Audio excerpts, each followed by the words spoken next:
Assalamu alaikum and peace. Welcome to Muslim Network TV. This is Imam Malik Mujahid, and isn't this a great news? Not a single incident of violence anywhere. That's the great news. Well, election is tight. This is Election 2020 special program on Muslim Network TV. Race is tight. Biden has 88 electoral votes and Trump has 72 electoral votes at this moment. Then candidate must win at least 270 out of 538 electoral votes to win. You're watching Muslim Network TV. We are on Galaxy 19 satellite, covering USA, Canada, and Mexico, coast to coast, north to south, east to west, as well as Apple TV, Amazon Fire TV, Roku, and our own website, Muslim Network TV. And of course, you can find us on YouTube and Facebook pages. Our website is muslimnetwork.tv. And it is going to be an interesting night. The race is tight. And actually, New York Times is predicting that Florida is for sure, they're saying, very likely going to be Trump because almost 95% of votes have been counted and Trump has a 3.1% lead there. Georgia is leaning to be probably Trump. 82% vote have been counted and Trump is leading by 4%. North Carolina is somewhat tight, but remember, 79% vote has been counted there, and Trump has 1.3 advantage. So the results so far reflect a tight race anywhere, and some people have been wondering if we are going to have, even Michigan is a toss-up. Wisconsin is a toss-up. So there is a whole lot of things going there, and it will be worth watching.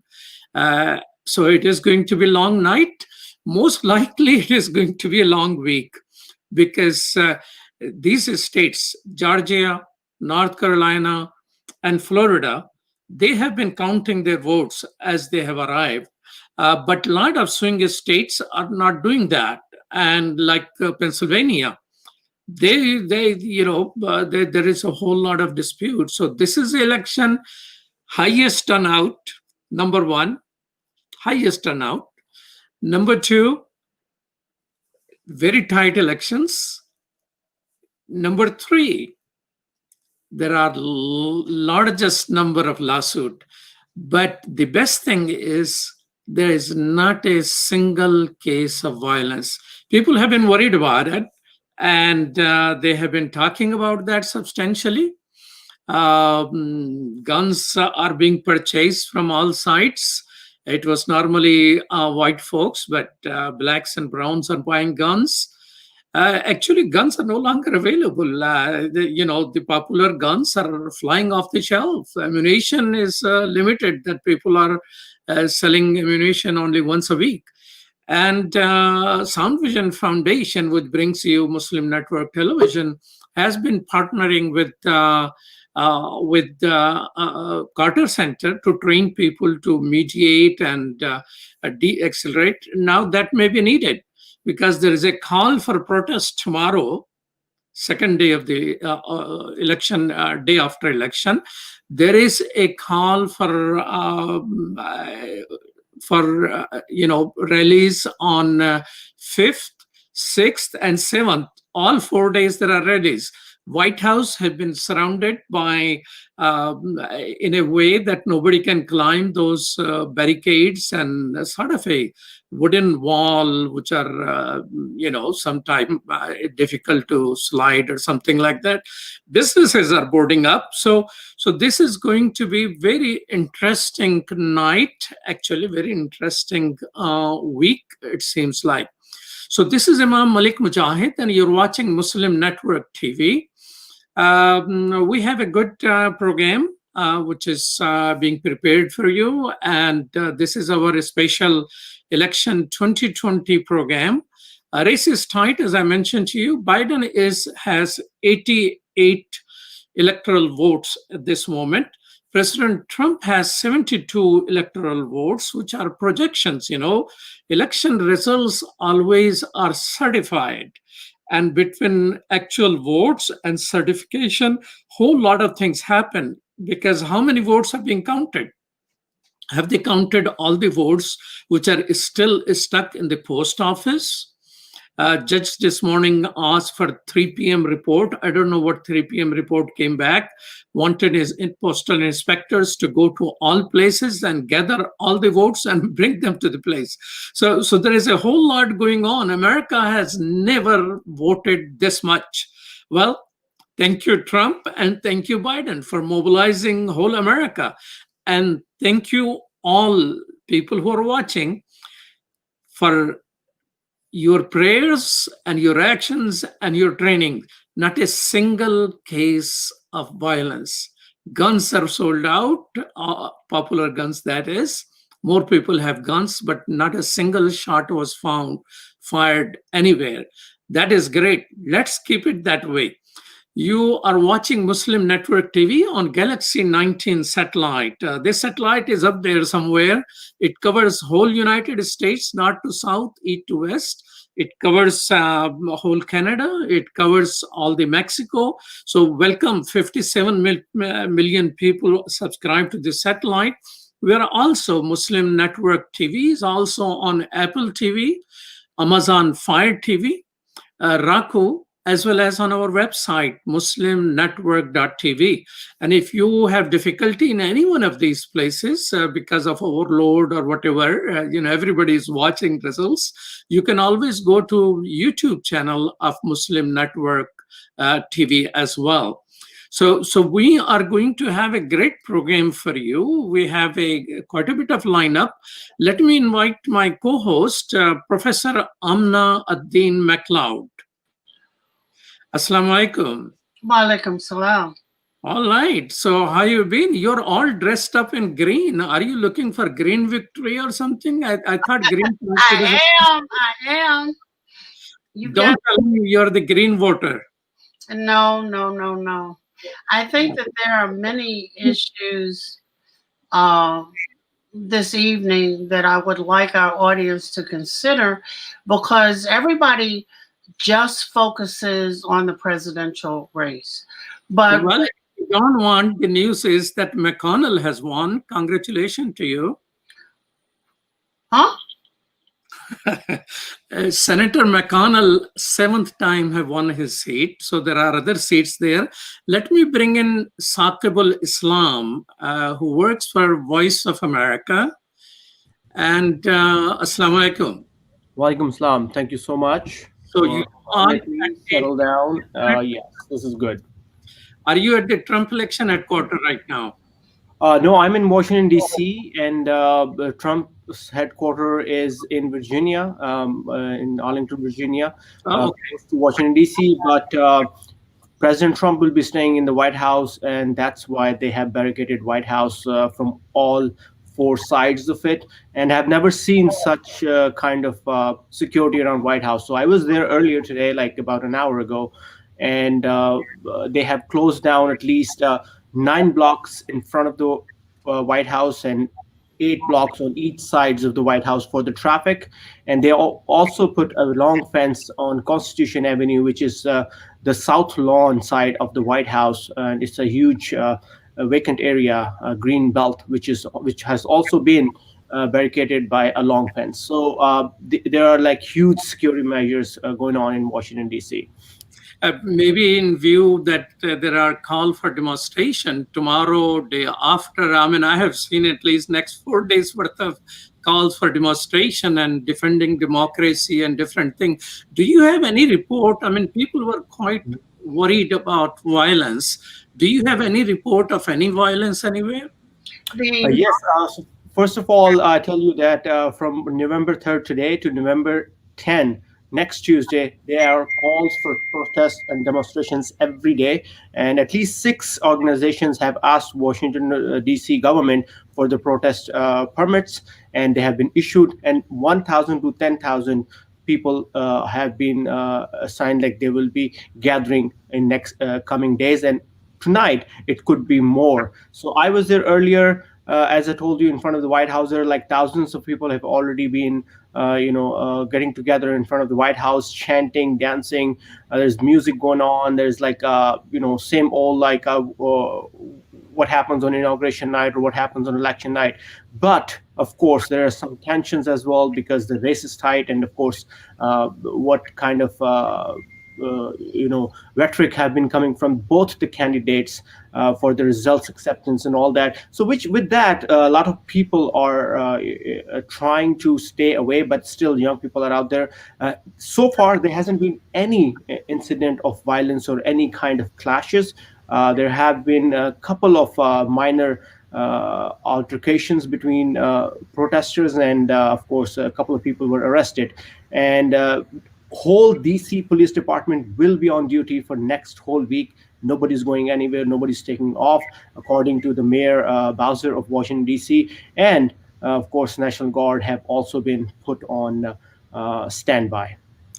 Okay, so Amna, at this moment in the national election, Biden has 119 electoral votes and Trump has 91 electoral votes.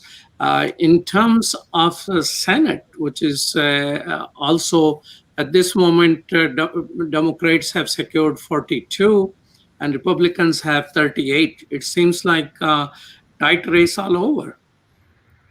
I think so. And the Senate race is very, very important for everybody, because we have Mitch McConnell, who has blocked every decent piece of legislation for 4 years. Well, really more than that. So the Senate race is very important. But we have some Senate races around the country that are equally important, in Arizona and some places where Trump has spent a lot of money supporting Republican senators, and other places where the polls have, and Sahib gave a wonderful summary. I think that the poll violence is not just shooting, but it is in some of the polls and some of the swing states. Trump supporters have shown up with guns. They're intimidating voters. They're talking about poll watchers in states that have not closed yet, having more poll watchers than are authorized and being unable to get rid of them. So violence is not just the gun violence. It is also intimidation. So intimidation with guns, which you are saying, is taking place. But I'm glad nobody is shooting anything yet. But tell me, Saqib, with White House so much prepared, do you think all the businesses will be as much prepared because of what might come? Yes, of course. They have already been prepared for this. Around the White House, for like few blocks around White House, all the businesses have boarded up, the hotels, the retail shops, and even people who live around there. There are houses around as well, and windows are boarded up. And it has been going on for the last whole week, and they were preparing for tonight. And that's why the security measures are so sophisticated and so strong. As I said, I have never seen such preparation around White House. I was there on the inauguration night of 2016 election, 2017 inauguration night, and 2016 election nights, when there was a lot of clashes, protests were going on, and so many cars were burned. I mean, we have recently seen in June of this year, Black Lives Matter protests really took it to a whole new level, where was such violence and such clashes and such protests, strong protests were never seen. But before that, of course, the night of election of 2016 was another night that I remember very freshly, that what happened that night in front of the press club, which is close to the White House, and then Trump International Hotel, which is also close to White House. All these places were pivotal points and the hot spots for protesters to gather and to shout and chant. And then they also burnt a lot of stuff around there.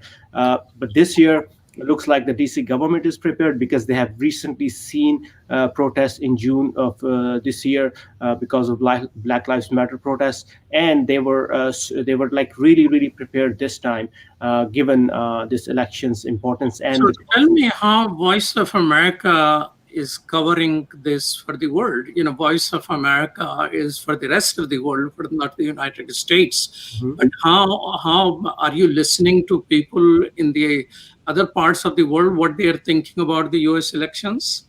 Yeah, of course. Voice of America covers more than 50 languages around the world, and we broadcast in different languages around the world. So, of course, we have to give them and break it down. What is a U.S. election is all about? What is the popular vote? What's the electoral college? How the Senate and House works? What is the different parts of the government? How this separation of power works in the US. So of course, people are really interested, and people always ask me, what really people outside of the United States or Canada or North America think about US elections. So yeah, for them, it's all about the foreign policy, of course, how the US is going to act with or without United Nations in their part of the world. But here on the ground, I think foreign policy comes in the bottom. Like, it's like one of the last thing that people really care about. Right now, we're in the middle of a pandemic. Of course, the pandemic and how this administration has handled so far is the number one concern for the people. The health and security is also on top. So yeah, so that's how we have to tackle the both worlds, inside the US and outside the US. And as far as the coverage, we have, of course, we have to be very careful before we call any state or any seat of Senate or House for any person, because we have to get it confirmed by two sources. Usually it's the Reuters or the Associated Press, and then we have our own people on ground, stringers, and our journalists on ground who are observing the polling. And then with three sources, once they confirm that this state has been called, then we call the states. Right now, Washington Post and New York Times have already called so many states, but for Voice of America, at this point, we have only a number of states, fewer number of states, because we are still waiting for the confirmation from two more sources. So the Voice of America is funded by the US government. Voice of America is funded by the US government, but you're saying you don't have to get approval from the US government to declare election?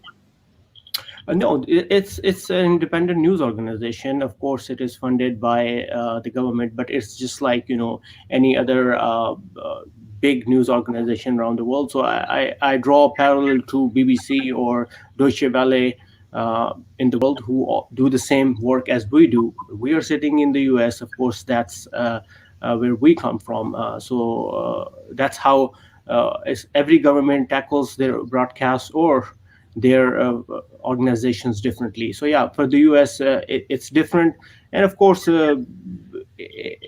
for a news organization, for a journalist organization, it's always the fair, impartial reporting, one of the main. Thank you so much.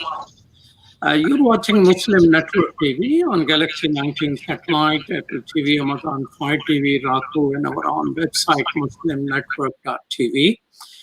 And with me is Professor Amna McLeod. Professor Amna McLeod is host of one of the Muslim Network TV program, Critical Talks. You mentioned, Amna, that in some places people have shown up with gun intimidating voters where election is still going on. What are some of those places? I mean, it's a tight race, isn't it? At this moment, some people are projecting that even Michigan and Wisconsin are, tilted towards Trump based on the current counting. Although Biden has 119 electoral votes and Trump has 93. So there are many places where election is still on.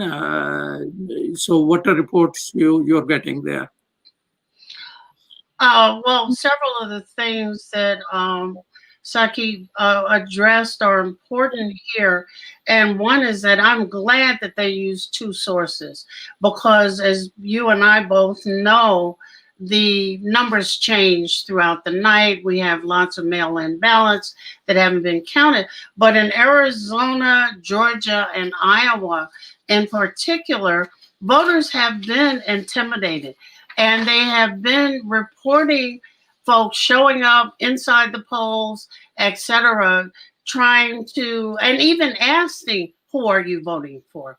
We have tried to deal with that here in Chicago. People started boarding up, I guess, maybe 2 or 3 days ago. All of the Loop, even though we don't house the White House, but all of the Loop and places near downtown and others. But I want to push back a little bit since we're being broadcast everywhere. The Black Lives Matters movement was not the cause of all the violence in major cities across the United States. Many of those people causing the violence were Trump supporters on some hand, militia on other hands, and rogue people who were using the occasion of the protests to just create their criminals. Now, one can't ask anybody to separate one from the other, but most of the folk in the Black Lives Matter movement, which we could see at the center of the protest, were not creating havoc. And I think it's a little partisan or something. I think one of the things which you did not mention, Amna, is that according to a research, 93% of all protest has zero violence. Exactly. And where violence took place, majority of them came police being aggressive and militarized as doing something. And some of those mysterious people, I remember seeing in a video in Minneapolis, protester walked by a person, a white man who was hiding his face and everything. Right. Why you're doing? Who are you? Why you're doing? And they kept following him, and he kept breaking the windows while protesters were going on without breaking anything.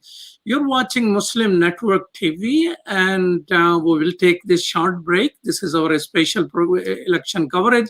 We are co-hosting this, Malik Mujahid here, and with me is Professor Amna McLeod.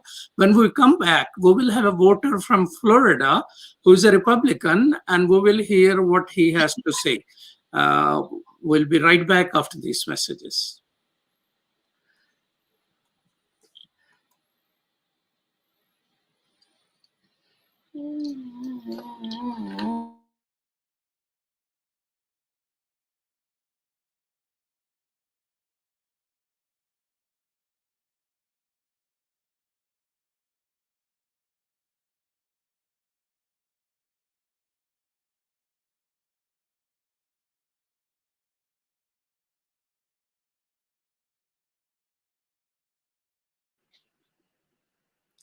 Welcome back to Muslim Network TV. This is Imam Malik Mujahid, and with me is Professor Amna McLeod.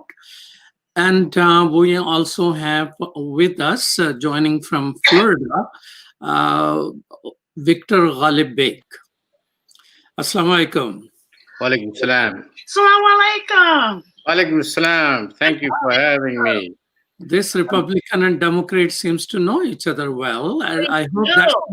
I hope that's how the camaraderie between political divide will work. Assuming that, so tell me about Florida. It seems that Florida, we've done our job. You know, I was looking at the information. There are, as of yesterday, 5 million Democrats and 3.4 million Republicans have voted. I guess Republicans have turned out in force on the election day. And I was calculating, and the Muslim, according to MGauge, 67,000, 68,000 Muslim voters also were included in the count. So that comes to about 1% of the population of the registered voters. So we're 1% of the registered voters. So we did our job. You know, my wife was on the phone calling people all week last week. Oh, how come you're a Republican Muslim, lifetime Republican, and you seems to be calling for vote against President Trump? What happened? Well, long story, right? Yeah. So, Well, Florida, it seems, is going in the direction of President Trump. At this moment, New York Times has pretty much projected him to be a winner. Tell me what made the difference? I mean, how many mosques are there? you know, I live on the Treasure Coast. We have, in our small area, we have 3 mosques and small numbers. Our imam happens to be Sufi African American. He has to hold himself back every time he wants to say Trump and the Jummah Salat, you know, because keep warning him, we can't do that. So he's been promoting, and we've been calling people up to vote. How did I vote? I'm not going to disclose that. However, how many mosques are there in Florida? Around in Florida, I don't know. I never really totaled it, but South Florida has at least, what I can, about 10 mosques, about 3 mosques, and well, more than that. I know I don't have the total number, I'll be honest with you. Yeah, there are close to 100 mosques there, small and big, because going Orlando is full with mosques, Miami is full with mosques. So there is a whole lot going on in that part of the world. So tell me, were you expecting this type of results, or your expectations were a little different than what happened? You know, from what we were hearing from the people who voted, because Florida has this voting going on for a while, it sounded like the Trump is not going to make it. However, you know, we see the results now because Florida is so big. We were in villages. I don't know if you heard of that. That's where all the senior citizens live. And I saw a whole bunch of Trump signs. And Treasure Coast, of course, has Trump signs. So I think, you know, it's such a mixed population with Venezuelans, with Cubans. The bottom line is Muslim community did their job. So. All right. So Muslim community did their job, but it was not good enough. They were supposed to be mobilizing and changing. To increase our population. Okay, so Amna, was Florida a toss-up state, or it was always considered a Trump territory? Well, you know, I'm glancing over here at CNN, and according to CNN, in Florida, it's Biden is ahead by a point or two, and it's Texas that's the toss-up state. So I don't know, you know, you can't pay attention because I don't know where they get their news from. But I am curious, Victor, because you and I have talked on Imam Malik's program before. What were the things that inspired you to be a lifelong Republican before you became a traitor, that is? You know, I'll try to summarize the history in 5 minutes. You know, when I came here, 5 minutes is just too much. 2 minutes. No, hold on, because this is important. Because we just, you know, this is very important. When I came, late 60s, early 80s, there was no Muslim American community. We were not known as Muslim. Oh, how dare you? Listen to me, because a whole bunch of Black Americans around, dude. No, listen. We were known as Arabs, Pakistanis. Among the Arabs, there were divisions. Really, And Muslims, African American. Now we knew the ones in Detroit, but generally speaking, they were known as Black Muslims. So there was no Muslim American vote per se. Then there were Arabs, and among them there are Muslims and the Christians. Like, for example, Jim Zogby and Senator, what's his name? They started the Arab American Anti-Discrimination Committee. That was Senator James Abu Rizk. And then Abdin Jabara. These guys were, Abdin Jabara was Muslim, but they all voted as Arab Americans. Now we had in Michigan, now a lot of things are local. You see, I can give you my local experience. We have... hold for a minute. So at this moment, Biden has 122 out of the 270 needed to win, and Trump has 93, and you're watching Muslim Network TV. Go quick about his... Okay. So what happened was when we started to get involved, the Republican Party embraced us. Democrat, Dukakis, he told us, don't tell us that Muslims support me because I want to stay away from you guys. Oh.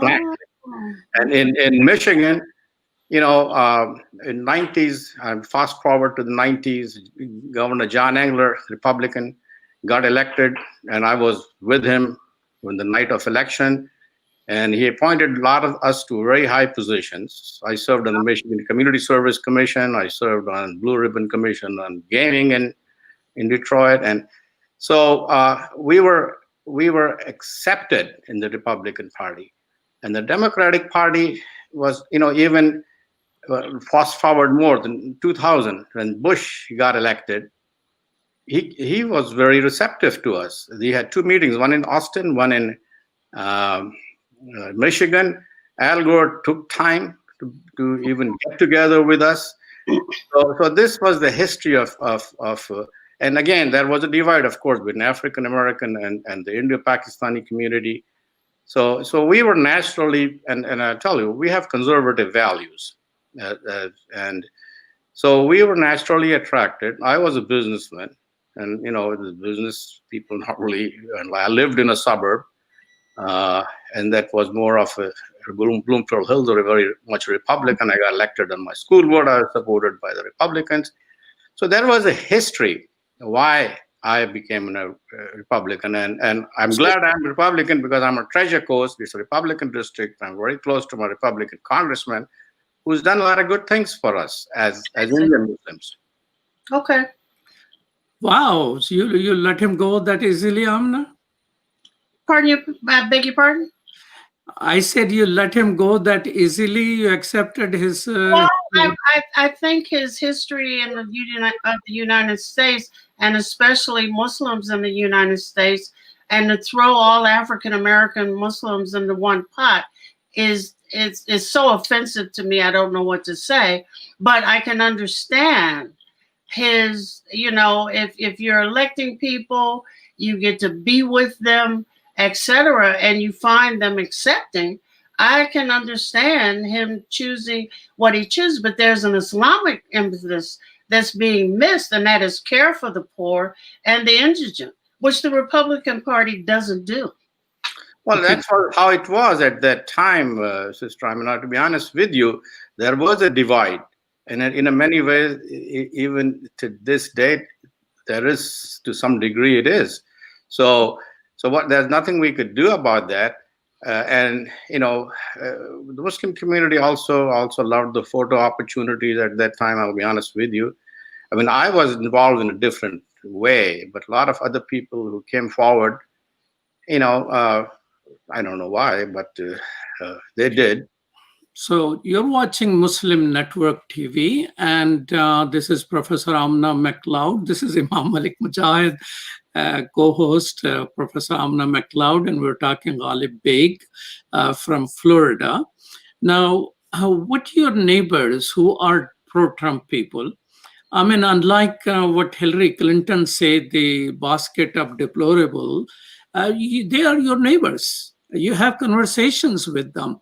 What are the good things they say about President Trump, and why they are voting for President Trump? Are they motivated? Well, as liberal and Democrats would say that they are motivated by the loss of white power and things like that. What is your reading? Well, my reading is that for all. You're not in Florida. I'm asking the guy in Florida. Oops. Well, yeah. As I said the last time, I live in a Trump building. It doesn't have the Trump name on it, but most of my neighbors are. And I tell you, our nearest airport is about 2 hours away. And in the middle of the night, I've asked someone, they'll take me to the airport. So we have different personal relationship when it comes to Trump. And I have discussions with them, and I don't pull anything back, and they tell, I don't know, there's so many things sometimes they won't tell you. And I think part of the problem, which, as you mentioned, because I finished reading that book, Caste, and race plays a very important role.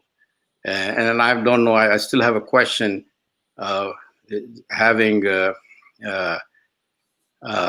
Kamala Harris on the ticket, did that help or not? To imagine a Black woman becoming a president, first of all, woman becoming a president is very difficult. So I think there are a number of factors that go into, and they tell me they are disgusted with the way he tweets. They're disgusted about his many things. However, they tell me, find me someone who's better. So there are those are the way they think. And of course, Supreme Court was important for them, which they got. There are a number of things. And as people, it's a different story than as what they want to see their country to be. They are think of 2042. That's when the majority becomes minority, and it's tough for them to swallow that. So those are many things, and I have conversations with them, very open conversations. And I'm blunt, because I don't like Fox Network. And I walk into the gym and they're watching Fox, and I tell them, you guys know what's the IQ of the people who watch Fox? So I kid with them. So, and they don't mind. They know me. And I said, I support my Republican congressman here. I worked with him. I had a meeting with them with the Indian American Muslim Council. And he, instead of half an hour, he gave us full hour. We talked about the things, the work on issues like international sex traffic. I connected him with some of the people who work in Ohio. So there are other issues that we can work with. So I think this, we got to think local as well as national. And this, you see that happening in Texas, in District 22. You're supporting Nell, which is a Republican. And I just got a text message from a Republican who was supporting in Troy, Michigan, running against Padma Kupa, who happens to be a Hindutva candidate. And it looks like he's winning. So, so we do have many reasons why we do support, why we don't support a candidate. But I tell you what turned me off, Newt Gingrich, for example. I met him at the Republican convention in Mackinac Island before 9/11. And my wife wears a hijab, and he comes to us, hey, you're part of a party, we welcome you, this and that. And after 9/11, he started to say things. It's incredible how he turned around. And then, 9/11 made a huge difference. We were supposed to meet with Bush on 9/11. Some of us were in Washington, D.C. We were supposed to have a meeting. That was the wrong metaphor, but with the christening of the Muslim community, and the 9/11 happened and everything changed, the Iraq war, and then conservatives took over. So that also tells us that we should work with both parties. We cannot divide ourselves. Well, thank you so much. Let me share update with people. You're watching Muslim Network TV. At this moment, Biden is 131 electoral votes, and President Trump is still at 92. We'll be right back after these messages. And thank you so much, Ali Beg, for being with us. Truly appreciate it. I hope I answered all your questions.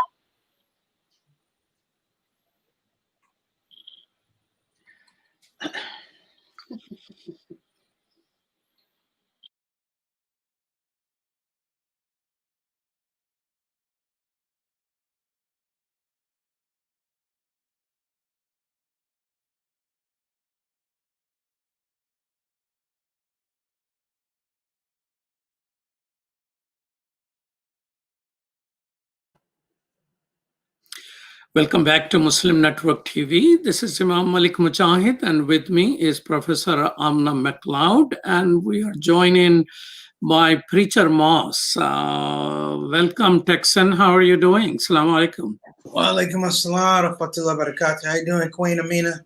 How are you? What's happening in Texas? What are you doing there? How is the election? Did you vote? Of course I voted, brother. How many times did you vote? I voted one time because I know how this election is bringing out the worst in white people that we've seen in quite a long time. Right. Well, in Chicago, we used to say that vote early, vote often. It seems Texans are way behind us. Well, you know what? Technically, man, I heard your guest on that was just on. I listened to what he was saying. That's a problem with the Muslim community. Sister Amina had alluded to it in another conversation that during that time, he was talking about Islam was painted as, it was a colorless representation of our religion, and so which is so much crap. So that colorless representation means that you don't look for Muslim. I would say this as a practicing Muslim. There were times when I would be traveling, I would look for Muslims, and I'd be in local, whatever the local situation was, and I learned what the local issues were. But I'll tell you a funny story. Look for Muslim. I remember standing in Mississippi somewhere in the South, not in Jackson, but somewhere else. Didn't know what to do. I picked up, in those days, there were still phone books in the phone booth. Yeah. I opened the phone book. I started calling every Muhammad there to connect with people. So Alhamdulillah, I did get connected. Within a day, I was able to meet and pray with about 10, 12 people out of nowhere. I mean, that place has nothing, but the phone book brought me the people. So yeah, you are saying, in the 60s, a new immigrant comes in and he thinks the people he sees are the only Muslims, and the whole movement in the 60s, especially in Michigan area where, the headquarters of Nation of Islam was there. Well, let's bring in another guest, Scott Keck. He's author, teacher, and a historian. Welcome to Muslim Network TV, Scott. Thank you. Good evening. Good evening. So what is historical about this election? You're the history guy. Tell me, it is not in the book yet. Well, that's one of the advantages of being a historian on a night like this, right? The history hasn't exactly happened, so we're all sitting here with churning stomachs and watching the results dribble in. It doesn't seem like a significant blue wave at this point, right? Where there's going to be a significant change in either the legislature or I don't want to talk about the presidency yet. Some 1874, the 170 seats changed hands, right? Political parties in 1874, those types of situations. This doesn't seem to be like one of those. But we're going to sit and wait. I can't offer you predictions about the future. It will be historic no matter what happens, because we're all going to live through it and feel the results of this election. But isn't this, one one record which was already broken was the people who voted early. Yes. 75% of all people who voted in 2016 have already, voted before the election day, Tuesday. And does it look like that it's going to break all-time record of voting? Well, it looks like we're going to get very close to the record, the modern day record, which goes back to, I think, 1908, which is we're looking at something like about 68% of potential voters actually voting. And that will clip by a percentage point, that will clip the 1908 election. There was high participation during the 19th century, but those were that's really a different voting era where political parties quite literally would hand you a ballot to go stuff in the box. So the political patronage system was a much different kind of organization than what we currently face. Considering that as an election, I don't think could be recognized as an election at this moment. But in the modern history, in last 50 years, I think President Obama won by 61.8% vote were cast at that time, I think. I'd have to double check you on that, but it was a high. The 2008 election, right, was a high voter turnout. Yeah. Right. In last 50 years, that was the high one, but this one probably is going to break those records. So whatever happens to those poll companies, are they all going to close their business now? I mean, they were talking about something very different than what's happening. Well, at least what is visible at this moment. I mean.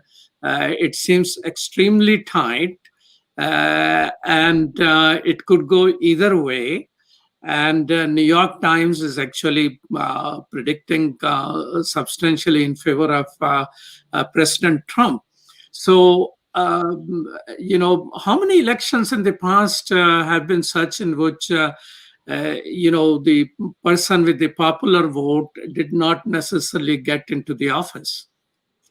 Well, the first time that happens goes back to the 1876 election, but then, of course, those of us who were around in 2000 got a good taste of that then, and then in 2016 again. There has been a lot of talk about the Electoral College and its flaws, and there are many who think that a more directly elected, democratically elected system would serve the country well. There are those who obviously want to push back against that because it works in their favor. I find it hard to believe that there'll be significant changes with to election, the kind of shape of American presidential elections in any time soon. It just seems like it would take so much effort, political effort, and to do it. If there was a blowout victory of Democrats, it possibly would happen because it seems to favor the Democratic Party. Tell me this, Amna,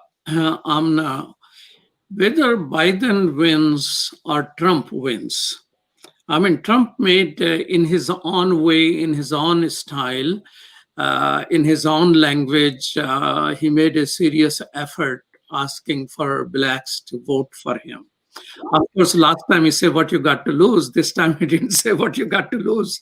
Do you think any one of them has,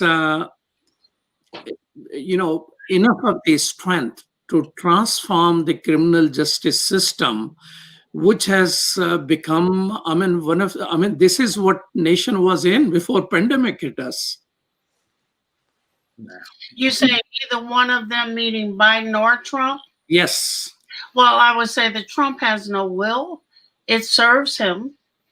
I think that, one of the mistakes people made last time was they were talking about people voting against their interest, and Scott can correct me if I'm wrong, but if you're white and you are voting white, in a sense, for things that matter to white people, no offense intended, Scott, I don't know you, but I'll get to know you shortly, then you're going to vote that way, whether it's in your better interest or not. With regard to the criminal justice system, the criminal justice system has so many parts, which is why it is most important that we look at the election of federal judges and other folks downstream from the presidency. Because if we elect the wrong federal judges and they are the folk that get to send people to jail for I took a piece of gum and I go to jail for life, then that is where we needed to really have, and I'm hoping we did in our votes, pay attention. But I don't think either of them can change it overnight. Preacher Moss, you composed a song actually encouraging people to for voting on throughout the ballot instead of just the top things. Do you think people are listening to that, or are they just voting for president and getting out? Well, I don't think the idea of local politics has been presented effectively enough, whereby people understand at a very young age, voting age, that this is the process, whereby like a law does not come from the president down, it comes from local politics, local communities, and goes up. And I was saying this on the Shout Out Show. You know, we have rappers who are somehow having being looked at as having influence with the black community. Lil Wayne and Lil Pump, who is mispronounced as Lil Pimp at a Trump rally. But we haven't raised a generation that looks at laws, that looks at constitutional law, that looks at state law. We haven't raised the money, the interest, the will to say, hey, listen, study these laws that affect human life, affect religious life, affect social life, community life. Study those laws. I said, let's rewrite the Constitution. We don't know constitutional law. We allow it to go to Supreme Court judges who I guess we're supposed to trust their judgment as lawyers, but it's all partisan. And as a result, but don't you think, Preacher Moss, that's going to be interesting, since we almost have an almost totally Catholic Supreme Court? And that's what that's what I'm saying. I'm like, look, you walk in. I've gone in some courtrooms where guys have won the opportunity to be judges. They weren't legal experts. They weren't astute on some of the stuff they weren't astute on criminal law. They won. They got in and they stayed. They stayed there till they died. And I mean that's the gist of it. And how, don't get me wrong, but how am I going to look at a guy like a Mitch McConnell? And I'm going to say that guy really understands where I'm coming from. I can look at your record 30, 40, 50 years ago. And I'm like, what do you think about black people back in the 50s? What did you think about in the 60s? What did you say? We're not doing that kind of thing. And I'm not naive. I'm like, yeah, politics will make you compromise certain things, but it's a willing compromise because you're trying to get something. Scott, what is the historic? Do you have any idea how many people vote for judges in their states? Federal judges, of course, there is a different process. At the local level, what is the record? How many people pay attention to? Because I find, most of my time when I am casting a vote goes in research, which goes into figuring out which judge do I like to vote for. There are a lot of guides available, but there is no easy way of determining. So highest amount of my time when ballot is in my hand goes on figuring out which judge and how to vote for them. That's an interesting question. We don't really have data to kind of, suss out some of that, how much time people spend thinking about their local elections. I want to go back just 1 second to the criminal justice reform. In 2016, there was a bipartisan effort in both houses to bring about a more significant criminal justice reform than we had seen in quite some time. However, the second that Trump was elected, I would like to remind everybody that went down the tubes immediately. So I absolutely agree with the idea of needing to engage our communities much better in understanding how politics and power flow. But I also just want to remind everybody that the presidential position also does count. And in 2016, put a big, stopped something that was in motion that pretty much everybody agreed upon needed to happen on federal sentencing guidelines. And it collapses as a result of the election and no longer any political will. So it's been there have been many failures in the system from the top and the bottom in recent years. And I am somewhat skeptic of any changes coming is, Obama has a clear mandate. He controlled both houses. Why the criminal justice reform has to come on 2016? I mean, it didn't have to come. It's just that the discussions had already been. Discussions were already in the pipeline. There were Republican and Democratic senators who were authoring the legislation. Though it was there, people had talked about it. They thought it was an issue that was important to the country. You're coming off of the long string of shootings of Black men in particular by police, and there was a feeling of a need of reform.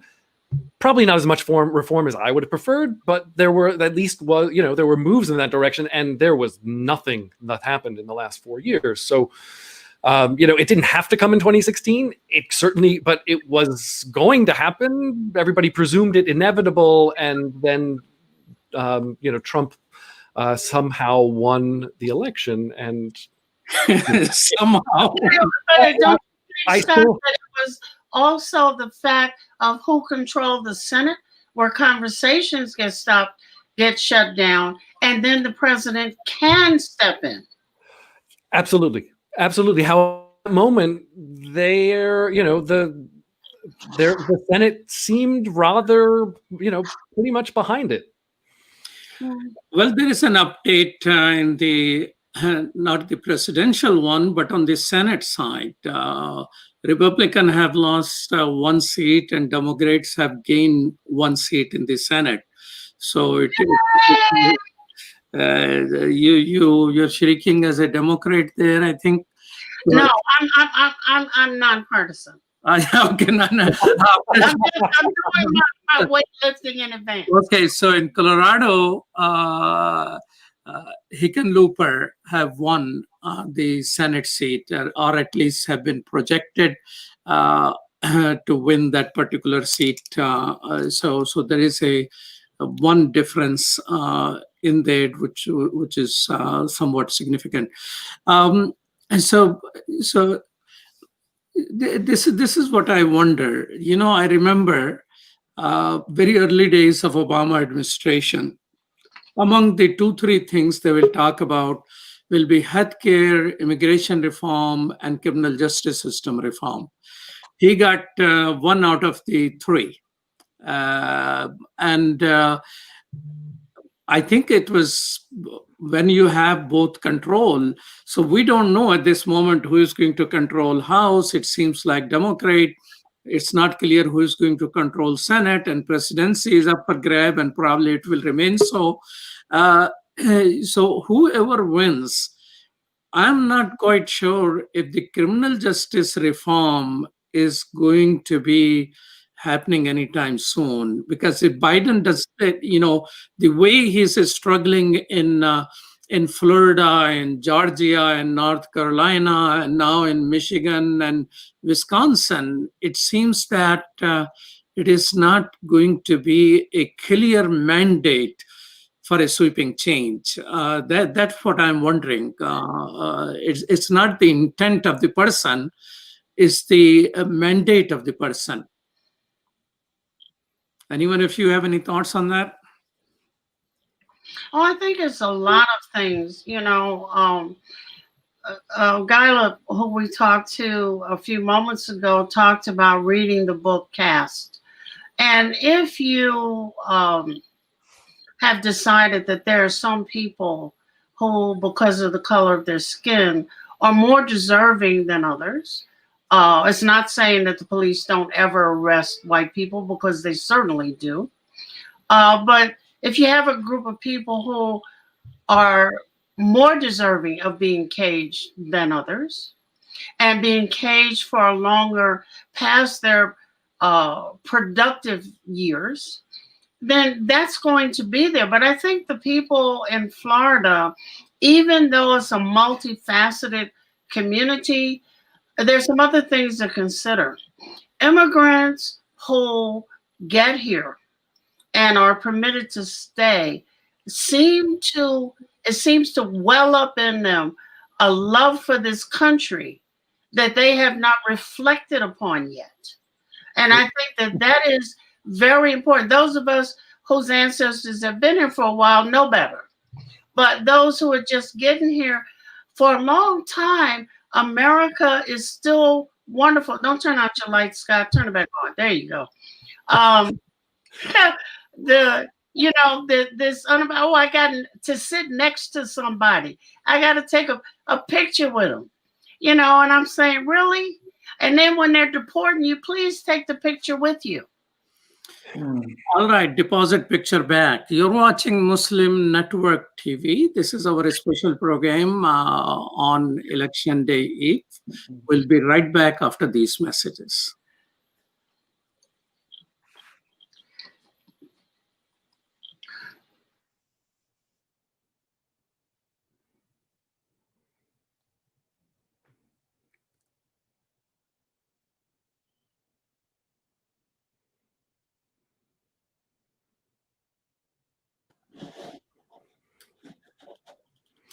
Welcome back to Muslim Network TV. This is Imam Malik Mujahid, and we have Preacher Moss and Scott Geck. Did I remember correctly?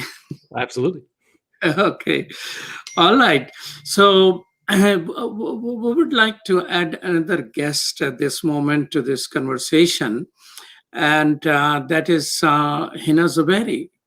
Welcome to Assalamu Alaikum. Alaikum assalam. Thank you so much for having me. Welcome to Muslim Network TV. Hina Zubairi is editor-in-chief of Muslim Matters. She leads the Washington, D.C. office of Justice for All, which is a human rights organization. Hina Zubairi, what do you think? What are your expectations? At this moment, election is very tight. It seems that all the people who are doing polling once again must be worried about their business plans for the future. Election is tighter than expected. Biden at this moment has 122 electoral votes. He has gone to 131 electoral votes, and Trump is still at 92. And so at this moment, very tight. Florida, Georgia, North Carolina. I mean, these were, Trump was already strong there, but they were expected to be flipping or something like that. So at this moment, what do you expect in terms of human rights? If Trump wins, what are you expecting? And if Biden wins, what are you expecting? It must be a very difficult question for you. Yes, for me, it's I had a very hard time even voting this year because of the choices that we had. But that's what we were given. So we made, the lesser of the two evils sort of choice. Now, when you're talking about human rights, there's human rights in the country and there's human rights overseas. So if you look at it from within the country, definitely Biden's win would bode well for many of the democratic institutions for this country, whereas President Trump has been leading the country down a path of what many call fascism. And this is, I can see this reflected in some of our allies who we work with very closely with on, for example, the Burma Task Force, that is a project of Justice for All. And we would reach out to them throughout these past 4 years for help with some of our rallies and support on the Burma cause. And they turn around is like, we're fighting fascism in our own backyards. We just do not have the resources. So that was the reflection of human rights organizations. This was like the first 4 years that I've seen Amnesty International issue so many alerts on human rights in the United States. So that's something to be said. But with Biden coming in, obviously with criminal justice, he has an atrocious record on that. Overseas, under the Obama administration, there were drones, there were wars. So there's a lot to watch out for over there. One thing that I'm scared of more than who comes into power is the reaction of human rights watchers, like watchdogs in the US. I am just hoping that, yes, we get a Biden win, but I hope human rights watchdogs don't go to sleep on America just because Biden comes into power. Well, in terms of China, where Uyghur Muslims, about 1 million, 2 million of them are in concentration camps, their children have been snatched away. Women are being sterilized or raped and forcefully aborted, and slave labor being used. Trump has taken a stronger position on China. Do you expect whether Biden wins or Trump wins, those policies will continue? So, well, Trump's war on China, his trade war on China has been favorable for the Uyghur cause in many, many ways. So definitely it has created the right climate for Uyghur advocates and activists to take their cause forward. And obviously, in the past 3 years, China has also increased its oppression on that region. So the timing has been right. However, Biden has clearly called it a genocide and has included that in his mandate, that human rights of the Uyghur people this is something that he's included, has talked about to the Muslim community, as well as in his wider foreign policy. So I do hope that a Biden administration would finally call it, because so far the State Department has not called it a genocide. Trump's administration has not called it a genocide. Similar to what they've done with the Rohingyas, they have not called that a genocide either. What I do fear is this, that religious freedom is a big mandate of the Republican Party. And having a Democratic Party come in, which is stronger on human rights, will religious freedom rights suffer under the Democrats? So this is something that we're watching. We're watching the Senate race really closely on behalf of the work that we do.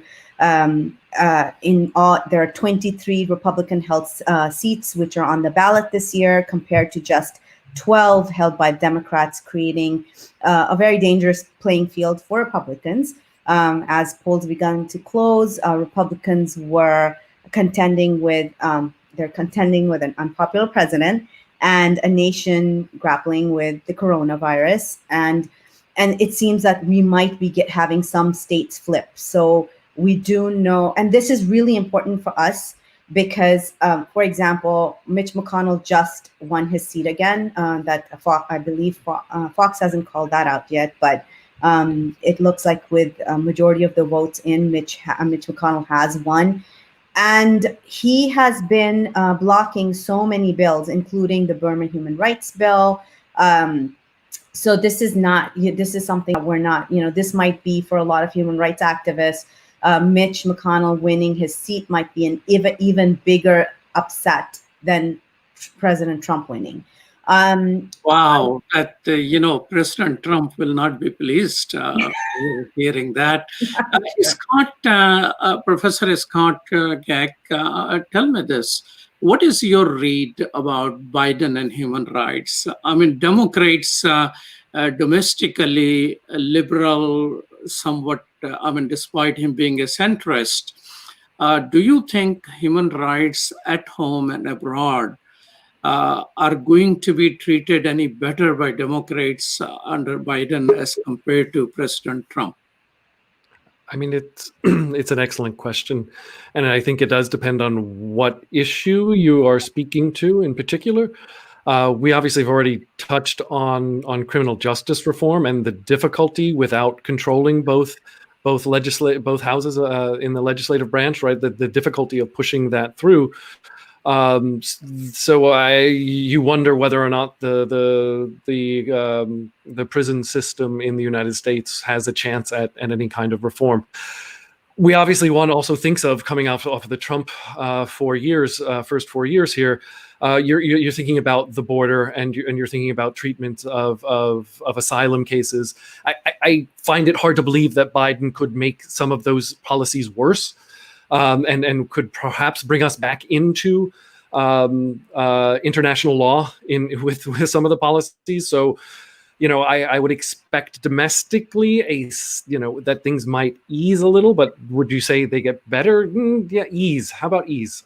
But I also agree with what was said, that there is, of course, an international context that is a little more complex when dealing with these two figures. Like, neither of them come across as human rights first and United States second political candidates. Preacher Moss, President Obama wanted to close Guantanamo Bay. It is still there. Yes. Do you think anybody remembers it any longer?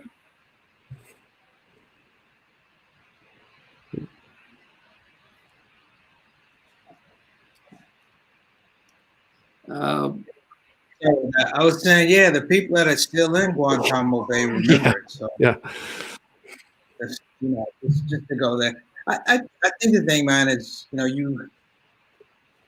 the issues that we're facing just so flippant. It's just so many things, man. You stick your finger here, something else goes wrong over here, and this, and it's hard to be a politician that could be, generally focused on 3 or 4 or 5 issues, because the constituency is not focused on 3 or 4 or 5 issues. Everything is broken into, these are my issues, this is what's important, and then you're catering, for lack of a better word, you're catering to this interest, that interest, this interest, that interest. And I've said it before, once you get above local politics, those are not your politics. You're waiting for something to come down. You're waiting for this law to affect your life at a certain point in time. And it's like, yo, this is it. The further it gets away from your neighborhood, your community, the harder it is to control. You have less and less control over that. Just the same as we were talking about the crime bills. Now, 2 crime bills came through. It just massively changed the whole game for particularly African-American men. And they didn't have the muster, they didn't have the skill, they didn't have the force of will to change these 2 crime bills. And some parts of the crime bill, they made sense. More policing, more protection, things like that, but parts of it didn't. And clearly the ramifications of these things, 3 strikes and stuff like that, mandatory sentencing, you created a monster and nobody had the force of will to go back and change the monster. So it's been a systemic thing of just kicking the can down the road. And here we are in 2020. And it's a shame. You have guys that are doing 20, 25 years for selling weed, and now weed is legal. And weed is legal. I don't smoke weed, but if I did, I probably have to smoke more, because that doesn't make any sense. I'm doing, and there's no balance, and the parity is gone. So when you just really talk about some of the politics, and a lot of people talk about Trump, and he's trying to do prison reform.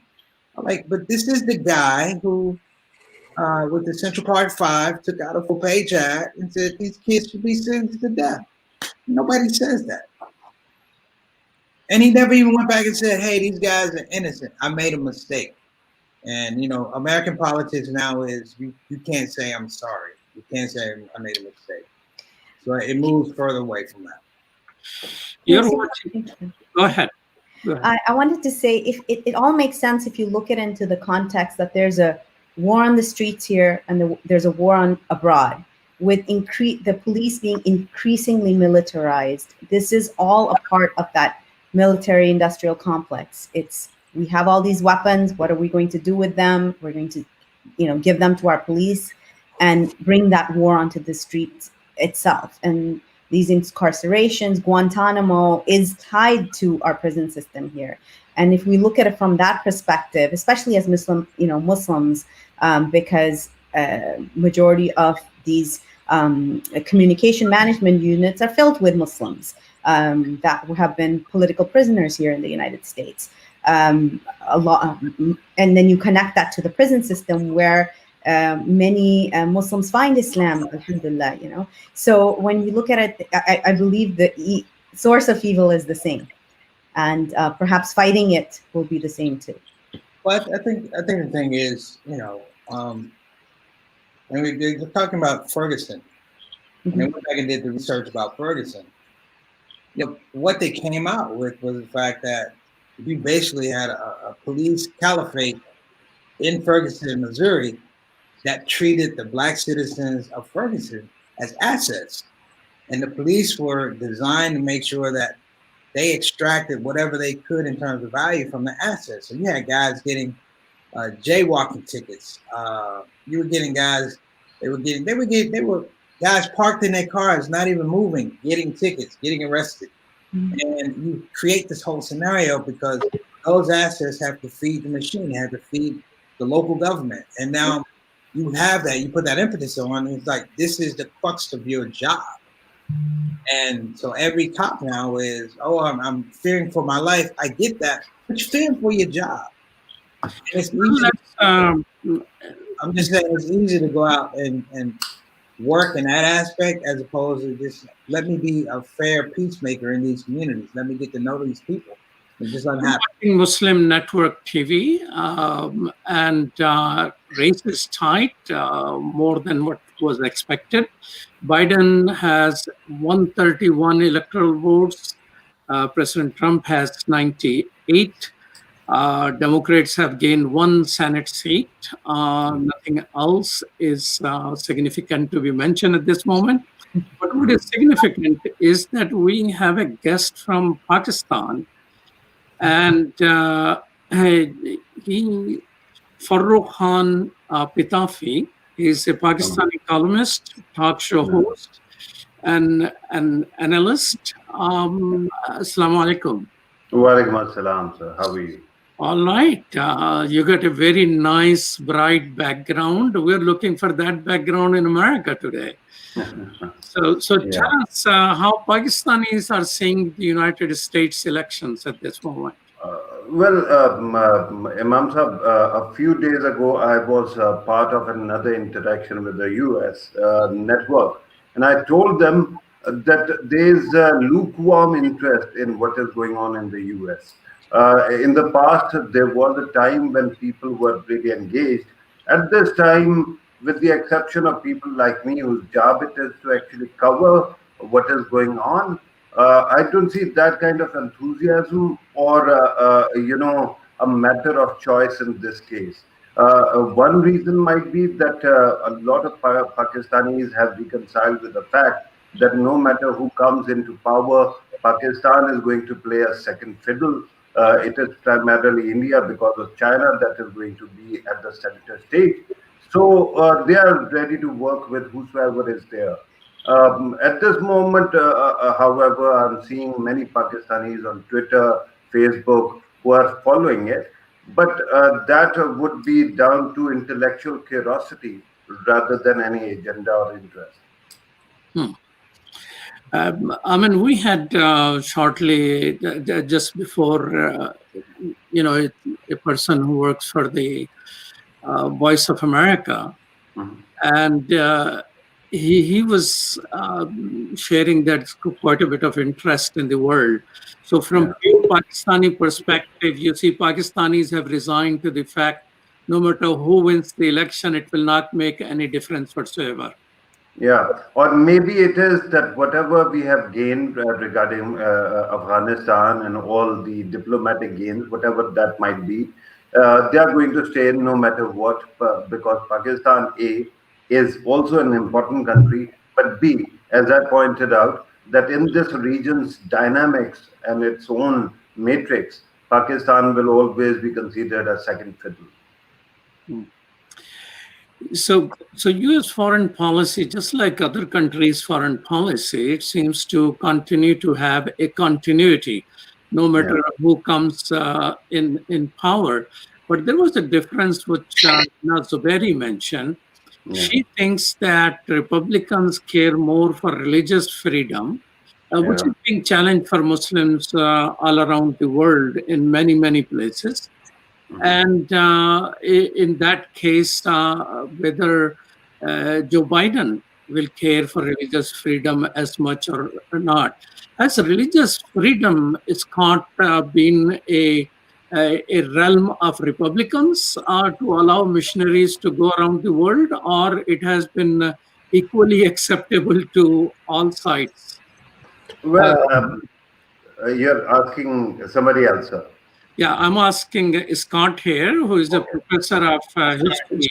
Right. So obviously there's a longer history here, but in the kind of more recent context, I am personally deeply suspicious of Trump's support of religious freedom. I find it more of a politically necessary tool for him rather than a deep held belief. But that's my take, right? It just doesn't seem. You have access to Trump's heart here? I don't have access to Trump's heart, but as close as I've seen, it doesn't exist, and so I do have some deep skepticism about that. I am puzzled by the framing of the Democratic Party as somehow less supportive of religious freedom, as the Democratic Party is certainly more supportive of a diverse America, and that includes religious ideas and beliefs. So I wouldn't uphold them. It depends on when and where you're talking about, and so it can always get a little too complex to crunch down an entire political party and political body, one that has been fragmented and trying to find its identity in the last few years, to kind of one big statement. But that said, I find it just mysterious. Like I don't have a full grasp of understanding of how United States in last 10 years, more than 130 laws have been presented against Muslim community, essentially. And all people who presented were Republicans, and all persons in state houses who opposed were Democrats. Those laws became bills became laws in 14 states. So domestically, you're absolutely correct. I think Democratic Party, being a bigger tent and more accepting for Muslims, have been elected as Democrats into the Congress. They have passed the bill against the Muslim ban. But that doesn't mean. Could you appreciate if you keep it quiet there? But Hina, you probably meant in vis-a-vis, say, India. In India, religious freedom is taken away in a very big manner, and probably China. So are you talking religious freedom in the foreign policy context? Yes. For example, the Republican Party is the first party that actually had ministerials for religious ministers from around the world to gather. They've started roundtables in countries like the Sudan, where work is being done to bring people into, for religious minorities. I think just my take was, and especially just recently in these past 4 years, what we've seen coming out from, even when we go into congressional offices and we're talking about religious freedom in a foreign policy context, we get a better reception from Republican offices. That's just been our experience than Democrat. When we talk about human rights, we get a better response from Democratic offices. So this is that's the sort of what I was talking. And just like while I was talking, Fox just announced that Hogenloper has has announced him a winner. So that would be the first Senate seat that has flipped over in Colorado. Oh, Hickenlooper, sorry, his name is. So Senate seat, Gardner would have lost his seat to, so that's the first flip of the night.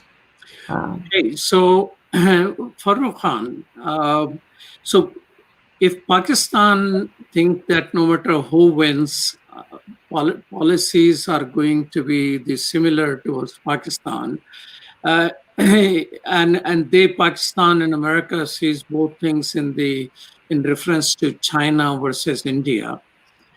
Is Pakistani media and television still covering American elections, or there is not much of a news there?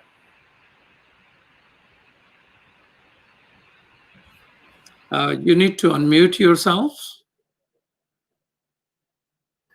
Well, Pakistani media is actually covering all this now because, of course, it is happening and the race has entered the final stages. Otherwise, South Asian media, not merely Pakistani media, is such a closed system that mostly they keep on focusing on local news. For example, there's a movement going on called PDM. So media will be obsessing more about that rather than anything else. But having said that, at this moment, there are journalists who are actually covering it. If you allow me, because you were talking about religious freedom, I also teach international relations here in Pakistan. So let me just come in. Regarding religious freedoms and all this, there are two concerns that are quite visible. One is the gradual decline of the liberal global order. On one side, you can see that all these values are actually essentially linked to that, and gradually there is a decline. On the other side, when you talk about Pakistan-US relationship as an example of a transactional relationship, I think what Donald Trump has come in and done is he has transformed the international order as a transactional order. So wherever he finds benefit, he is going to actually be cooperative. Otherwise, countries like North Korea, Russia, India, for that matter, if Donald Trump is happy with them, they can get away with murder. If not, they will be criticized repeatedly. And you have seen North Korea's shift. Initially, he was so hostile towards North Korea. After one meeting at the DMZ, you have seen the transformation. So I believe that all these values might be important for domestic consumption, but when it comes to international relations, I don't think America is going to actually uphold those ideals as long as Donald Trump is there. Even Biden comes because so much has been removed or dismantled internationally. For example, if you remove your forces from Germany and you reinstate them, they are not going to trust you because later, after 4 years, somebody else is going to come and they might withdraw. So that international liberal order has disappeared. And that's why all these things are going to be mere political point scoring things at domestically or internationally levels of pressure. Well, thank you so much, Farooq Khan Pitafi, coming from Pakistan. Thank you so much for joining us, giving us international perspective. And thank you, Hina Zuberi, give us perspective about the human rights and what to expect. You're watching Muslim Network TV. We'll be right back after these messages.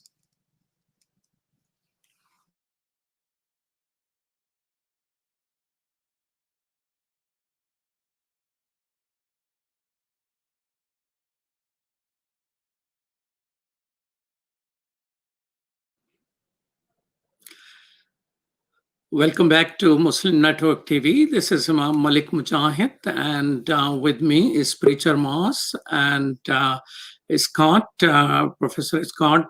We will be joined in now by Sumaya Ahmed from Michigan. Assalamu alaikum.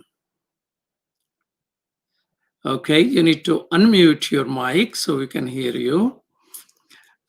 Welcome to Muslim Network TV, and we still cannot hear you. Maybe there is need to be something. In the meantime, let me invite Sadia Ahmad from Texas, and let's see if we can talk. Assalamu alaikum. Walaikum assalam. Can you hear me? All right, we can hear you, Sadia. So tell us how Texas is doing. Were you able to vote today, or you voted early? Oh no, I early voted, and I've been phone banking ever since voter registration ended every single day. And I was working the polls all day today, so it's been a long day. So All right. yes. So is Texas is turning out the way you were trying to move it? It is, as of 5 minutes ago. It's not right now. So I'm biting my teeth while I sat in the waiting room. We had Biden up, and now it looks like a flip. Harris County, which is a very large county in Houston area, it's blue. Dallas County is blue. Where I am in Collin County, we were hoping to be blue, but I guess we'll see, right?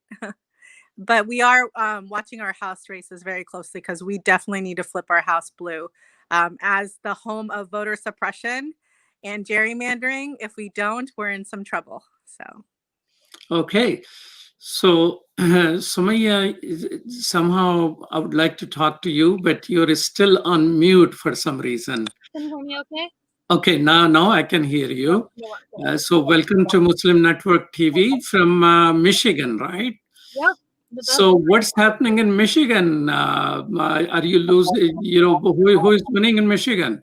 So right now, the results, of course, are not in. I'm here representing Campus Vote Project. So we're a C3 organization, and we work with our 97 institutions here in Michigan, all the college campuses, to get at the vote. And alhamdulillah, we're seeing amazing turnout from our young voters at the poll. I really feel like Gen Z voters are going to be the ones who shape this election. As of right now, though, slowly the results are coming in, but because we are really blessed to have a great Secretary of State here, Jocelyn Benson, who has really encouraged absentee voting. And so you'll see that most of Michigan's results will be coming in later throughout the night, or even by tomorrow, once they start counting those absentee ballots. So, this is another thing which is going around, Scott, that what vote will be counted and how long will they be counted? I mean, in different states, they're saying vote can be counted until this time, or result must be declared. So what is that controversy about what vote will be counted and which will not be counted? Well, I actually don't think there's too much controversy. Each state has a very clear set of rules for absentee balloting. That then these rules are in effect. I think that perhaps too much has been made of this kind of shift to absentee balloting. This form of voting has existed for a long time. A lot of people point out the military votes by absentee ballot, almost by default. And that has served the men and women in the military just fine for literally 100 years at this point. So, it's because of the larger shift toward absentee ballots and the delay that in certain states that's going to cause. People are nervous that somehow that's something suspicious about it, but I really don't think that there's much to be concerned about. Okay, so what is the rule in Texas, Sadia?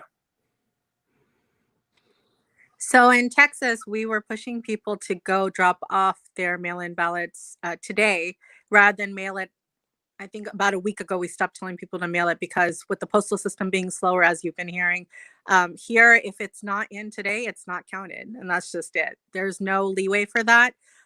So we've been really pushing people to turn in that mail-in ballot as soon as they got it. We actually had an additional feature this year where a lot of people that were doing mail-in ballots or have it done in the past, they had to verify their signature. And that was something new. And that was really confusing people and slowing down the process.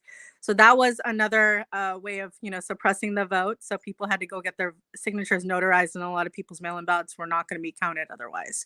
So we have really, really, really strict rules across the board in any kind of voting. So it must be whatever in now from whether mail or absentee, everything, if it comes in today, it will be counted. And we have an update. Biden has 131 still, and Trump has climbed to 108 electoral vote. So it is not going to be over. But what are the rules, Sumaya, in there? How long will they be counting in Michigan? You need to turn off. Okay. Yeah, so similar to what Sadia was saying, so about a week and a half ago, we did the same thing. We told voters that if you have your absentee ballots, even all the way up to today, go ahead and fill them out, but please, go to your clerk's location and put them in the drop box, because with the Postal Service and other voter intimidation and voter fraud things that are going on, there's no time to take that risk. Also here in Michigan, you'll see that our lines here are actually, I'm currently in Dearborn, we just finished up some locations here. You'll see that our lines are actually still very long because we have same-day voter registration as well. So there's a lot of people coming to the polls and they're registering to vote at their clerk's office, and then they're voting as well. So we're really lucky to have that.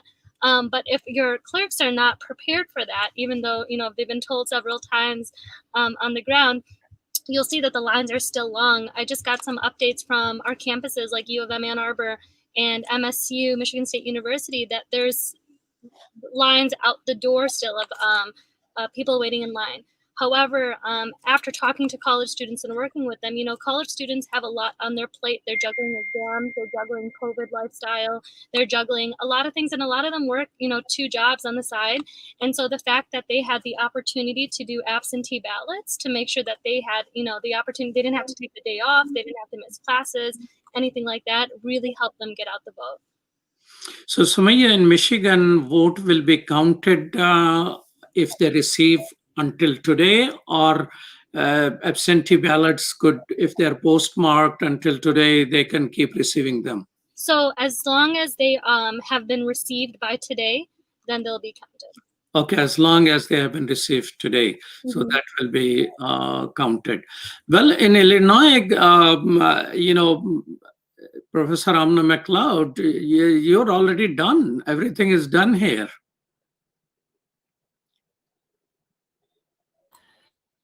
Can't hear you. We are done. I'm just as listening to these 2 wonderful young ladies reporting from different states, and I'm thinking about Scott and history, and I'm moving toward, I don't really think I can stand this, and I'm going to find something on Netflix when I get off this program, because I really, really need a movie. But I'm listening to the issues that have come up as we've been talking: domestic policy, foreign policy, which group gets behind what. And I'm wondering, Scott, if there has, I know, for example, a while ago, there was more than 2 parties in the United States. And it seems to me that you can have either right to voting, as we have maybe in one state, I'm not sure, or something else. Because I'm about tired of this 2-party, you got to get on one side or the other. People are fighting and not having dinner anymore. Okay, so let me ask Sumaya Sheikh, who is, Michigan State Director for Campus Vote Project. Sorry about that. Do you think younger people are looking for a third party or more parties? Is there any plan, Sumaya, you establishing a party? Yeah, so you'll see, especially after Bernie came out with a lot of progressive issues that spoke to students, like healthcare or managing student loans and other issues like that. It's really unfortunate that we have become so polarized, right? And we associate red with something or blue with something. I think what college students are hoping right now is a seat at the table and they really feel that there is one candidate that will at least open that door and listen to them rather than the other. And so that's why I feel a lot of them are getting out the vote. I also, after talking to many of them, and our young voters are so inspiring, really. They are such there's not a selfish generation. They're thinking about everyone, regardless of the fact that they may be living privileged lifestyles. When you ask them why they're getting out the vote, they bring up topics like, I'm not just voting for me and the people who sit at my dinner table, but I'm voting for my neighbors. I'm voting for the kids that are being detained at the border. I'm voting for people that are at the hospitals and can't afford insulin or healthcare. And so when you listen to them talking, you really hope that regardless of the way this election sways, that this generation is really going to take us a step forward, and they're not going to back down. And they're going to keep fighting for what's right and for what's going to hopefully make a better future for us all. Well, Sadia Ahmed, I saw you start shaking your hand as soon as Sumaya said this generation is not selfish. So you being the youth program director at Texas Muslim Women Foundation, is this your observation as well? It seems evident that you are in agreement with Sumaya. Absolutely. And not just TMWF Youth Direction, but I also have a mentorship program for high schoolers and college students in the area. And I will tell you, I am continuously in awe and inspired by that generation. It is not about just them. They definitely see what's going on around them. Even living in a very affluent society and community, social justice is at the top of their priorities. Climate change is at the top of their priorities. They want to make sure that the suffering ends. They don't want to see people suffering at all. And it doesn't matter if it impacts them or not, which is what's different. And they're not scared to speak their voice. They tell you exactly what it's like. Yesterday, I was phone banking with a 19-year-old. It was his birthday, and he was phone banking back to back to back to back. And I'm like, do you want to celebrate your birthday? Can I order you cookies or something to your house? And he's like, no, this is more important. And he's not someone that's ever been civically engaged before, but he sees what's going on around him and he wants to take a stand. So, Preacher, you being a comedian, you meet a whole lot of young people. Do you agree with the young people at this moment, this generation? What is the word going around? Generation Z? There is nothing after that, I guess. I know. I think you start using Roman numerals or something like that. You know what, man? The youth are frustrated, man. They're frustrated. They look at the political system. There's just a lack of creativity. There's a deficit of compassion. There's a deficit of logic. The political system leaves a bad taste in their mouth. And I think, and we have to get out of the way for younger voters, younger thinkers, younger critical thinkers to be able to move through this morass that has been left in front of them, that we've been fighting for years. And, you literally have to get out of the way. I guess it'd be this is not your father's election. Well, Scott, it seems this conversation is emerging into a consensus about younger people not being selfish. I mean, what do you think about your students? You have interaction as a professor there, and do we have a better hope from them than the age group which is running for office today?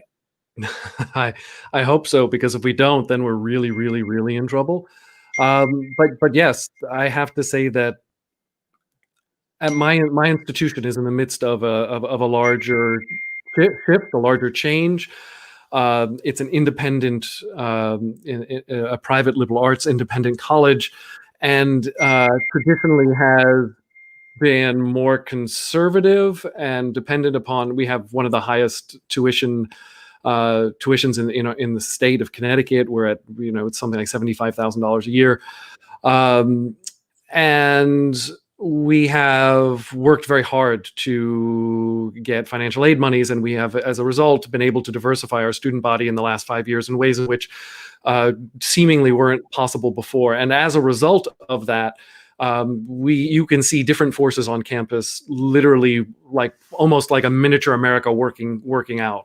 Where you have student activist groups that are working hard to try and reform this institution faster than we ever thought we could change it.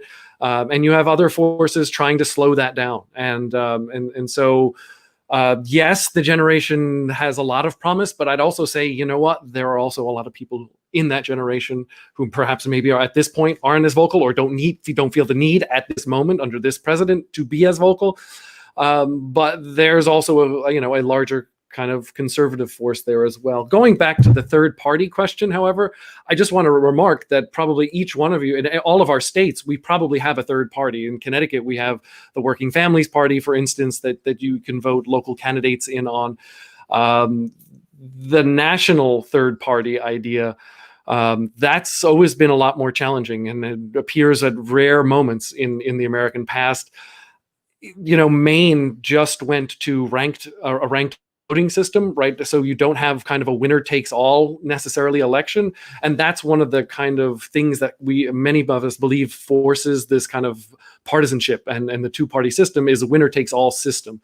And that is kind of excluded extra voices. And that if you can, through ranked voting, through some other kinds of systems that award seats based on a number of votes rather than just winning the total vote, those types of systems can open up ways for additional voices to be heard and to wield some power in national politics. But again, Maine is literally the only state at this moment that has even attempted to do something of that nature. Preacher, if young people have hope, and why you're losing hope? No, I'm not losing hope. I might be losing patience, but I'm not losing hope. And it's buoyed by the fact that I look at some of these politicians, and not to sound braggadocious, I'm like, I think I'm smarter than you guys. I think I can work things out without your help. I think I can. I'm an entrepreneur. That means I don't have to work on you to come to my community and give me jobs. I can give jobs to other people. I'm a creative. I don't need your platform. I develop my own platform. That's the thing that keeps me tied to the youth for the last 15, 20 years. Plus the fact, I was a school teacher for 11 years. So I see what happens when systemically things are denied from children, and how that carries over. And you see that, you tend to tailor your gifts or your talents. So at one point it was speaking about prison reform back in the day, and then at another point it was like, okay, we have a 9/11. I'll do Allah Made Me Funny and not just tell jokes. I'm gonna see if I could pull a Muslim and an immigrant Muslim community together so we can have a multinational front when we go out in front of these cameras and we go out to these places. So that person over there that's thinking about harassing one of these sisters has to look at me like, do I really want to take my chances because he's rolling with them? And people don't see these old impressions of us as folks that are, for lack of a better word, we just compliant with foolishness and silliness. Sister Mina will probably attest to that. I never joined, but I grew up in the Nation of Islam.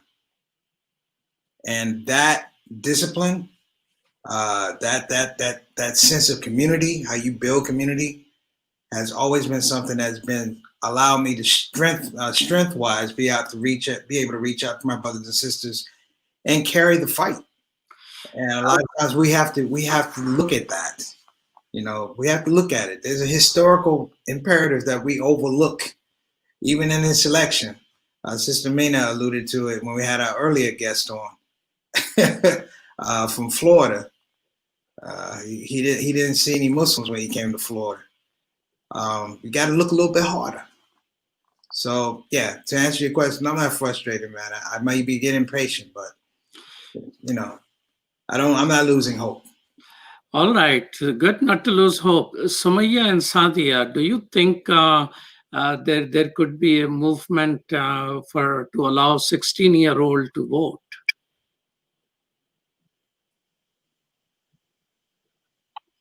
I think there's still time for things like that, but I would love to see that movement happen sometime soon.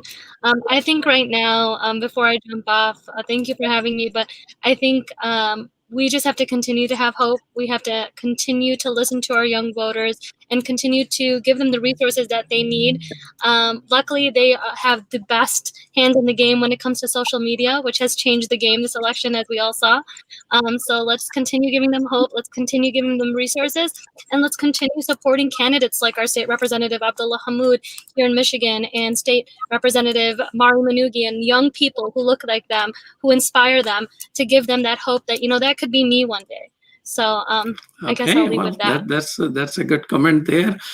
Well, Sadia, what do you think? The people who you mobilize and work with in Texas, do you think after the election, whether Trump wins or Biden wins, for the sake of things would they care for, their demand, do you think they will be on the street and they will be contacting their congresspersons, senators, and trying to get their demands accepted, or they will just go to their classes and forget about it until next year? So I'm going to clarify something before I answer this. I'm not here as the director of youth programs at TMWF because it is a 501c3 nonprofit, and that wasn't really my representation today. But I, as myself, an activist and a community builder, I will say no, I don't think people are just going to go back to business as usual. Luckily in Texas, our voter turnout was the highest we've ever had. We've always been the last in voter turnout, and this time we were the first after early voting. And so was our younger voter turnout. It was the highest we've ever had, and it was the highest in the country for early voting. So I don't think this is the end. I think this is the beginning. I think people are fired up. We have a young man named Beto in our state. You may have heard of him. He is absolutely fabulous. He has lit the fire like nothing else. And I think a lot of what you saw this election cycle in Texas, especially with young voters and young people, it roots back from his election and what he started. So this is a spark. That was a spark, and this is the second step. Regardless of what happens with this election, I think people are ready for change, and people are really taking to heart the fact that Texas is not a red state. It's a non-voting state, and it's time for us to step up if we want change. So, and that's what I see, youth top to bottom. If you want to talk about young professionals, or you want to talk about high schoolers that don't even have the right to vote right now, but they are getting out the vote. They are the ones poll greeting. They are the ones phone banking. They're the ones that are doing social media campaigns, videos, anything they can to make sure everyone's voting. So no, I don't think this is going to be the end. I think people are ready for change, especially in Texas. All right. So Scott, when was the last time Texas voted for Democratic Party? Was there anything after President Johnson? That's an excellent question. I don't know. I believe it was the 1970s, honestly, but I can check. Okay. All right. So a student, Scott, is going to tell you when was it? Thanks to Professor Google, I guess. All right. Okay. So, well, it has been 2 hours when East Coast elections closed. Still, there is no clarity about Florida or North Carolina or Georgia, although they are inclining to be towards going towards President Trump. He definitely is leading in that particular count. When do we expect election results to be available? Preacher Mas, you have been known for predicting future. What do you think? I tell you, I think by noon tomorrow we'll have somebody. We'll have something. In fact, you know what? I'd say tonight we're gonna have a good indicator. It looks like Arizona may go Biden's way. They got about 73% of the vote in. That's a big pickup, and I expect Wisconsin to go that way in Pennsylvania. So I think the misnomer will be Pennsylvania. That's what will be argued, if you will. So, what do you think, Amna? Where, how long are you willing? Are you going to be up all night since you will be watching Netflix movies? Yeah. And I'll peek over and see what's going on every now and then. I'm more prayerful. I mean, I don't want to do the if thing, but I think that it's going to take a minute because either way, vote is going to be contested. I don't expect Trump to do like they do at Downing Street and just close the door, go in, pack up his stuff, and let us fumigate, and then he leaves. I don't think that that's going to happen. I think that he will be doing everything he can to upturn what has happened if Biden wins. And if he wins, it's going to be interesting. And I hope that the Biden campaign challenges. Challenges where? To the Supreme Court? Oh God, please don't go there. I know that is almost, we got two septuagenarians running. If either of them they can't take too long. They can't take too long. I know. I mean, they gotta hurry up. And who's second in command on either side is difficult. So it's gonna be interesting. I believe that whoever wins, the shock might be too much for them. They might pull a Fred Sanford.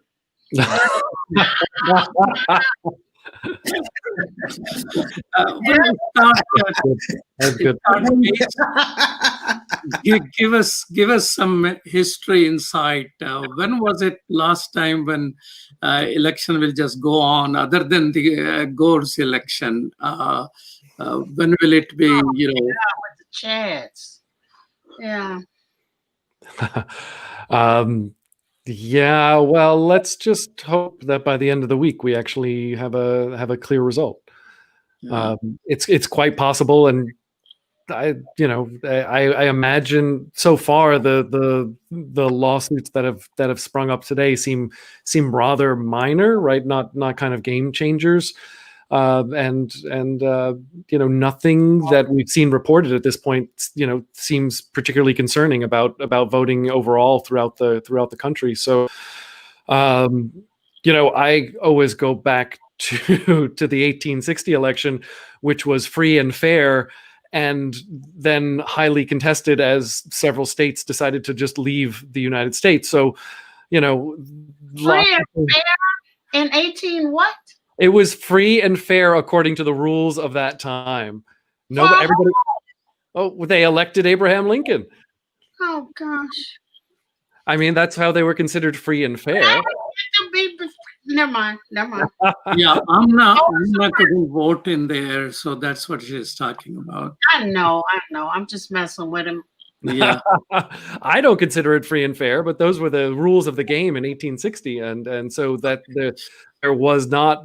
I mean, Southern states claimed that some Southern states claimed it wasn't a fair election because Abraham Lincoln wasn't listed on their ballot. Right. Ignoring the fact that they refused to list him on their ballot. Right. Which sounds like, something from 2020. So yeah. Okay. So all right. So we are coming to conclusions. Thank you so much for all of you being with us. I know that somebody is waiting for Netflix. Somebody is looking for some comedy show. Maybe Dry Bar Comedy will calm you down more. Each one of you, what are your last thought? And we will give the youngest among you, that is Amna McLeod, the first chance. Oh, I'm so happy you said that. Well, first of all, I want to thank you and Mel and Muslim Network TV and all the producers that are behind all of us for getting us on and getting our pictures clear and not sending us those crazy notes in chat. But this has been an extraordinary evening. I've met some people like Sadia, who I didn't know, but I hope to know in the future, and Scott, who I didn't know, but I hope to know in the future. Preacher, I already know. And it has been a wonderful exchange, informational, back and forth. I learned so much, and that has calmed me down, believe it or not, during these first few hours. All right. Sadia, are you, last question, yes or no, are you planning to run for office anytime in future? You make me laugh. You know, I've had actually this question asked quite a few times today, surprisingly.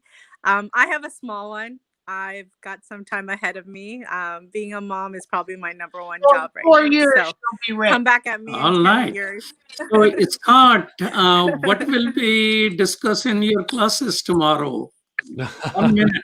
Not 1 minute, 10 seconds. Yeah, right. Well, hopefully, we'll be discussing how Pennsylvania went for Biden. Oh, okay. Wow. Yeah, all right. So that class will be rather long class, I would say. Preachers, brother, in conclusion.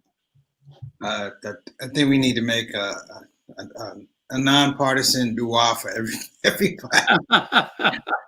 Well, thank you so much, all of you, for joining and staying with us this evening. You're watching Muslim Network TV. This was our special report, 2 hours. Tomorrow again on right here on Galaxy 19 satellite, on Apple TV, Amazon Fire TV, Roku. We will be talking again 9 p.m. Eastern to 11 p.m. Eastern will be another report from Muslim Network TV. Muslim Network TV is always there 24/7. Our website is muslimnetwork.tv. Thank you so much. Relax, make a supplication, and rest. Everything will be all right as long as your aims and your goals are clear to you. Peace. Salam. Walaikum Thank you so much. Walaikum salam.